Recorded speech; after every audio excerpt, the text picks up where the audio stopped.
A Short and Easy Method of Prayer by Madame Guyon. Chapter 10. Dying to Ourselves.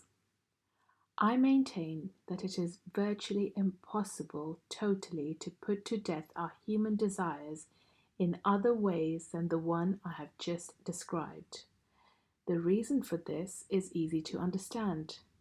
The soul gives strength to the human senses, and the senses stimulate the emotions.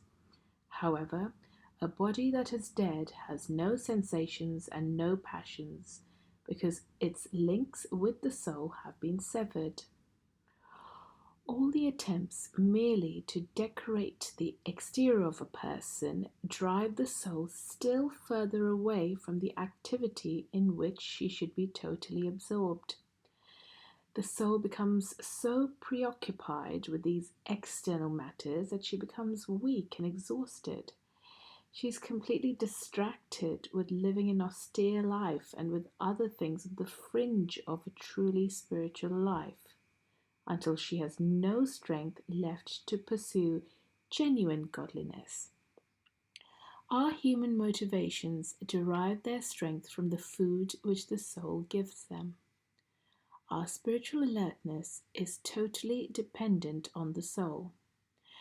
When a person is cut off from the influence of a godly soul, its own evil passions hold sway and dominate.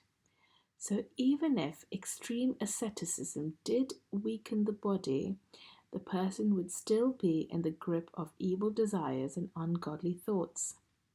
The only way to achieve mortification is through inner recollection.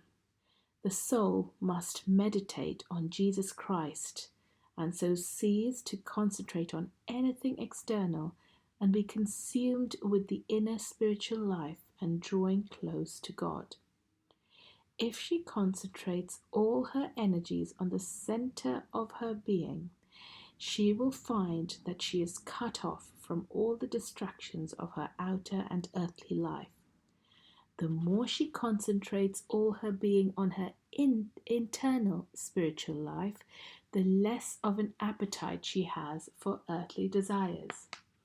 The closer she draws to God, the further she travels from her own wishes. In this way, the influence on her life from her passions diminishes. People who are powerfully attracted by God's grace find that their bodies often become weak and that they are sometimes prone to fainting. In saying this, I do not wish to discourage you in your quest to put your self-centeredness to death.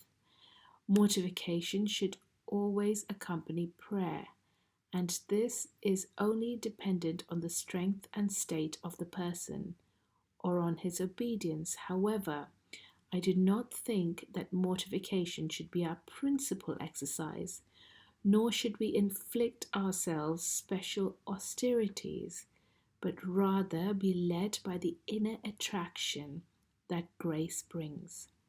When we are engulfed and totally taken up with the divine presence, without thinking particularly about mortification, God will enable us to perform every aspect of it. We can rest assured that God will never give up with us until we are totally given over to God. Then He will kill off in us anything that remains alive, but which ought to be put to death. All we have to do is to remain faithful to God and wholly attentive to His will, and everything that is necessary will be given to us. Not everyone can undertake outward austerities, but everyone can be faithful to God. As far as putting to death the sins which are associated with the eye or the ear, which are always supplying the imagination with new evil distractions, God will help us to overcome the resulting temptations, so long as we follow the path which His Spirit directs us into. The soul which does this has two advantages. For, in withdrawing from external objects, she draws much closer to God. And in approaching Him, as well as the hidden sustaining and preserving power and virtue she receives, she also moves further away from sin.